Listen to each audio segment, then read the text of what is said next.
নতুন বছর আমরা সবাই প্রায় হই হই করে শুরু করেছি, কিন্তু সত্যিই কি এই বছর ভালো কাটবে? দেখুন, এখনো দুটো সপ্তাহ কাটেনি, একের পর এক দুর্ঘটনা দুর্যোগের বিষয় সামনে আসছে।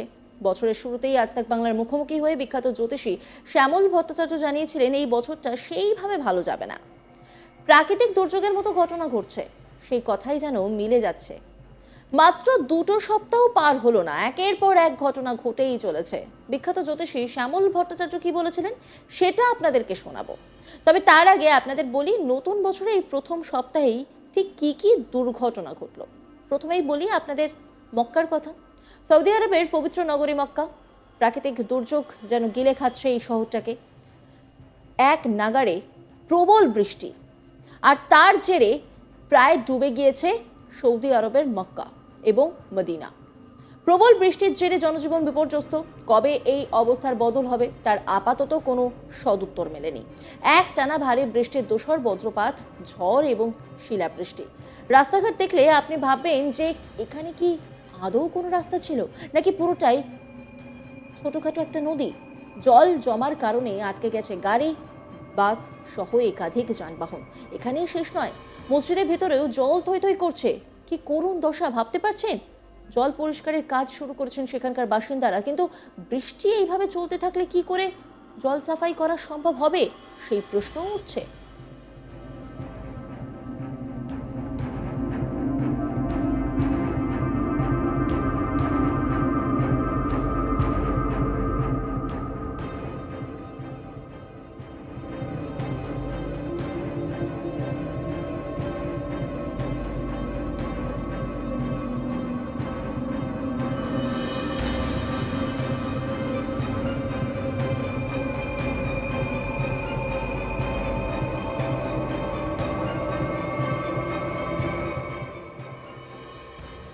এবার আসি ভূমিকম্পের খবরে। নতুন বছরে তিব্বতে যেন শুরু হয়েছে মৃত্যু মিছিল। ভয়াবহ ভূমিকম্প প্রাণ কেড়েছে 100-রও বেশি মানুষের। তারপর তো রয়েছে ঠান্ডা, আর এই ঠান্ডা যে কত মানুষের প্রাণ কাড়বে তার হিসাব কষা মুশকিল। মঙ্গলবার যে ভূমিকম্প হয়েছে তার তীব্রতা ছিল 7.1। ভূমিকম্পের ফলে কেঁপে ওঠে ভারত, নেপাল, ভুটানও। বহু ঘর বাড়ি ক্ষতিগ্রস্ত হয়েছে। তিব্বতের চিংড়ি কাউন্টি ভারতীয় এবং ইউরেশিয়ান টেকটনিক প্লেটের সংঘর্ষ অঞ্চলে বরাবর অবস্থিত শক্তিশালী ভূমিকম্পের কার্যকলাপের জন্য অপরিচিত নয়।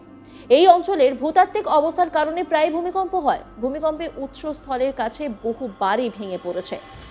সেই ভূমিকম্পের ছবিটা আপনাদেরকে একটু দেখাই।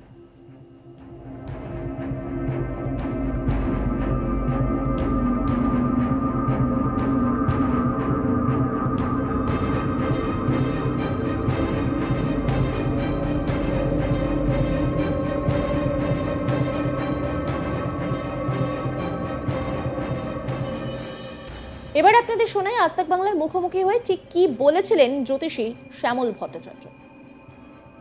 বর্তমান বর্ষে 2025-এ আমরা কিন্তু সেই নক্ষত্রের যোগটা দেখতে পাচ্ছি। শুধু তাই নয়, আমাদের যে গ্রহ সন্নিবেশ যেটা আছে, ধরুন এই 2025-এর মার্চে শনি প্রবেশ করবেন আপনার মীন রাশিতে, রাহু ওখানে অবস্থান করছেন, আর বৃহস্পতি গ্রহটাও বসে আছেন একদম এতে বৃষ রাশিতে। তো ভারতবর্ষের দুটো, একটা হলো রাশি অনুযায়ী মকর রাশি, আর লগ্ন অনুযায়ী ধরা হয় বৃষ লগ্ন। তো এই যে বৃষ লগ্ন, লগ্নের মধ্যে বৃহস্পতি আছেন, আর তৃতীয় রয়েছেন রাশির রাশির তৃতীয় আছেন আপনার শনি এবং রাহু ঢুকবেন। এবং বর্তমানে রবি আছেন, রবির উপরে শনিও আছেন।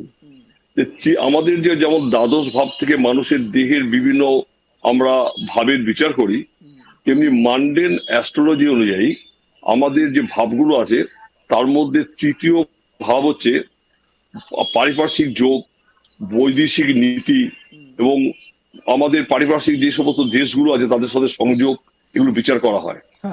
এখানে যদি এই এই বিচারগুলো করা হয়, পারিপার্শ্বিক আমাদের দেশের সাথে তার সম্পর্কটা কি হবে, আমাদের দেশের এই বিচারটা করা হয়। তো বর্তমানে এই শনি রাহু এইখানে থাকবেন, এবং বিশেষ করে এপ্রিল মাসের পরে মঙ্গল ঢুকবেন সিংহে। ঢোকার পরে এই যে মঙ্গল রাহু শনির যে সংযোগটা হবে, এটা কিন্তু ভারতবর্ষের পক্ষে সবচেয়ে খারাপ সময় বলা যেতে পারে। বৈদেশিক নীতি, যুদ্ধবিগ্রহ এবং বিশেষ করে যেখানে ওটা মীন রাশি হচ্ছে জলস্থান, হুম। প্রাকৃতিক বিপর্যয় ঘটে বহু লোকক্ষয় হওয়ার সম্ভাবনা রয়েছে আচ্ছা। এবং ছোটখাটো মহামারীতেও কিছু লোকক্ষয় হবে। তার মধ্যে যেটা সম্ভাবনা রয়েছে বিশেষ যুদ্ধের, কারণ ভারতবর্ষের ধরুন একটা চারদিকে বিশেষ করে এখন নতুন করে বাংলাদেশ কে আবার একটা ঘটনা শুরু হয়েছে, ওদিকে পাকিস্তান তো আছেই। হুম। এই পূর্বাঞ্চলে অঞ্চলটা রাহুকে আমরা বলি ম্লেচ্ছ গ্রহ। ম্লেচ্ছ বলতে খ্রিস্টান বা মুসলিম ধর্মকে আমরা গুরুত্ব দেই। তো রাহু গ্রহটা যেখানে তুঙ্গস্থ হয়ে একদম মীন রাশিতে বসে আছেন, তার সাথে শনির সংযোগ হবে, এটা কিন্তু একটা খুব ভয়াবহ, মানে আমাদের বিশেষ করে ওই সম্প্রদায় থেকে ভারতবর্ষের পর একটা জোরালো আক্রমণ হওয়ার সম্ভাবনা রয়েছে। ভারতবর্ষে এর আগে আমরা দেখেছি যে ভারতবর্ষে বিভিন্ন সময় বিভিন্ন রকমের মানে আপনি আক্রমণের বলছেন যে সম্মুখীন। ভারতের সঙ্গে মানে এই প্রতিবেশী বেশ কয়েকটি দেশের মানে যুদ্ধের পরিস্থিতিও তৈরির একটা যোগ তৈরি হয়েছে। অবশ্যই, এবং তৈরি হয়েছে এবং সেটা সংঘর্ষের কাছাকাছি গিয়ে পৌঁছবে।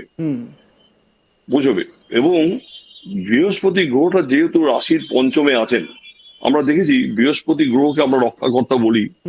উনি যখন বৃহস্পতি থাকবেন ওই ঘরে, ভারতবর্ষকে যে কোনো ভাবে ও রক্ষা করবেই এবং সে যুদ্ধে সে পরাজয় স্বীকার করবে না এবং যুদ্ধে জয়লাভ করবে, কিন্তু প্রচুর লোক ক্ষয়ের মাধ্যমে কিন্তু এটা হবে।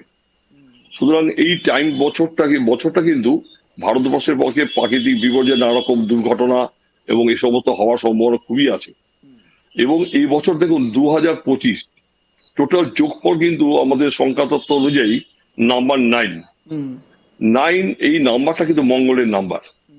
সুতরাং মঙ্গল গ্রহটার নাম মঙ্গল, কিন্তু যত রকম মানে অরাজক বা অমঙ্গল তৈরি করার, সে কিন্তু পরিবেশ তৈরি করে।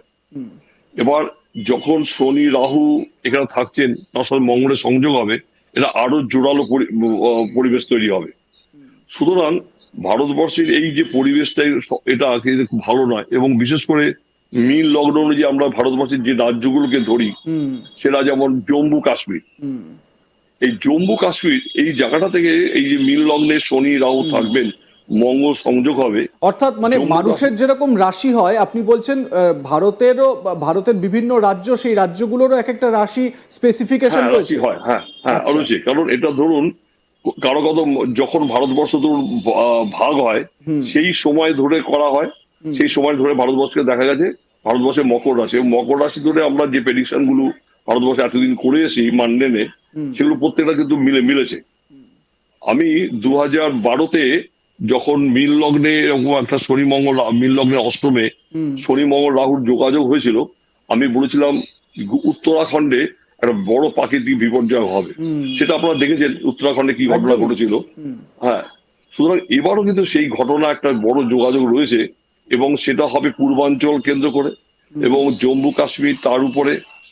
এই জায়গা থেকে তো প্রচুর পরিমাণ লোকক্ষয় এবং যুদ্ধ বিগ্রহ সম্ভাবনা রয়েছে।